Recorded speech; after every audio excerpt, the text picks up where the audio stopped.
রিয়াগো 6 বছর একটা ছোট্ট শিশু, এই যে স্নাইপারের কথা বললাম, তখন তো এরোপ্লেন থেকেও স্নাইপারগুলো মারা হচ্ছিল।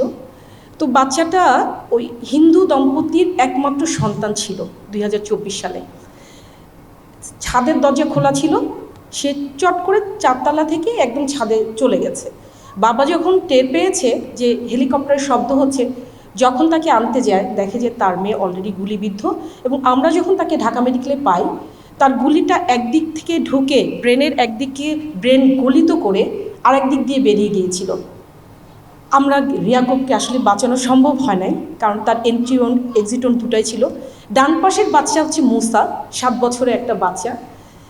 ও আমি বলবো যে আল্লাহর হায়াত রেখেছিল বলেই হয়তো আমাদের উসিলায়, এবং অনেক 3টা অপারেশন করা হয়েছিল শুধু ঢাকা মেডিকেল কলেজ হসপিটালে। পরবর্তী তাকে সিএমএইচে ট্রান্সফার করা হয়। ওখান থেকে সে সিঙ্গাপুরে যায় এবং সিঙ্গাপুর থেকে উন্নত চিকিৎসা পেয়ে এখন সে বেঁচে আছে।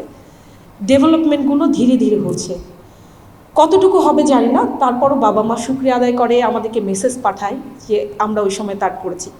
আপনার সিটি স্ক্যানটা দেখলেই বুঝতে পারবেন যে তার বাম দিকে কিন্তু কোনো হাড্ডি নেই, কারণ তার গুলিটা ডান দিক দিয়ে ঢুকে বামে আটকানো ছিল, এবং পরবর্তীতে তার কি হয়, হাইড্রোকেফালাস মানে হচ্ছে ব্রেনে পানি জমা, পরবর্তীতে ব্রেনে পানি জমে যায়।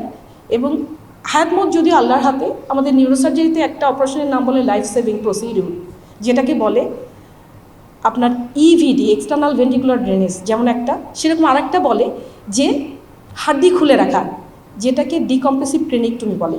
আমরা মুসার ক্ষেত্রে দুটোই করতে হয়েছে আমাদের। এরপর তার ইনফেকশনও হয়েছিল।